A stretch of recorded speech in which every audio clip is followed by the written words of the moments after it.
വനംവകുപ്പ് ഉദ്യോഗസ്ഥരെ അഭിനന്ദിച്ച് വനംവകുപ്പ് മന്ത്രി എ കെ ശശീന്ദ്രൻ. കടുവയുടെ സാന്നിധ്യമുള്ള മറ്റ് സ്ഥലങ്ങളിലും തെരച്ചിൽ തുടരും. വനത്തിനകത്ത് വെച്ച് കടുവകൾക്ക് മുറിവേൽക്കുന്നതിന്റെ കാരണം പരിശോധിക്കുമെന്നും മന്ത്രി പറഞ്ഞു. കഴിഞ്ഞ 2-3 ദിവസമായി മാനന്തവാടിയിലെയും പ്രത്യേകിച്ചും വയനാട് ജില്ലയിൽ പൊതുവെയും ജനങ്ങളെ ഭീതിയിലാഴ്ത്തിയ കടുവ മരിച്ച നിലയിൽ ഇന്ന് പുലർച്ചയോടുകൂടി കണ്ടെത്തുകയായിരുന്നു. വനംവകുപ്പ് നിയോഗിച്ച സ്പെഷ്യൽ ഓപ്പറേഷൻ ടീമാണ് ഈ കടുവയെ മരിച്ച നിലയിൽ കണ്ടെത്തിയത്. ഇത് മലയോര നിവാസികളെ സംബന്ധിച്ചിടത്തോളവും പഞ്ചാരക്കൊല്ലി പ്രദേശ ജനങ്ങളെ സംബന്ധിച്ചിടത്തോളവും അങ്ങേയറ്റം ആശ്വാസം നൽകുന്ന ഒരു കാര്യമാണ്.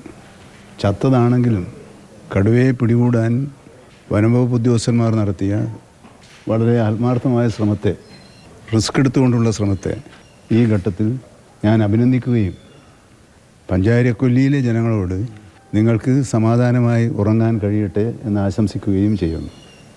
ഇത് ഇവിടെ വെച്ച് നിർത്താൻ വനംവകുപ്പ് ആലോചിക്കുന്നില്ല.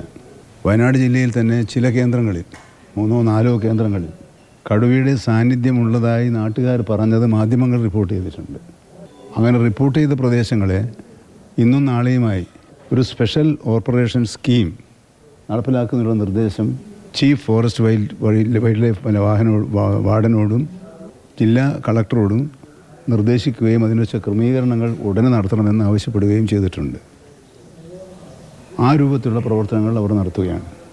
എനിക്ക് മാധ്യമങ്ങളോടും പൊതുസമൂഹത്തോടും അഭ്യർത്ഥിക്കാനുള്ളത്, ഒരു കാര്യത്തിലും 100% പരിഹാരം നമ്മൾ പ്രതീക്ഷിക്കരുത്, ഒരു കാര്യത്തിനും.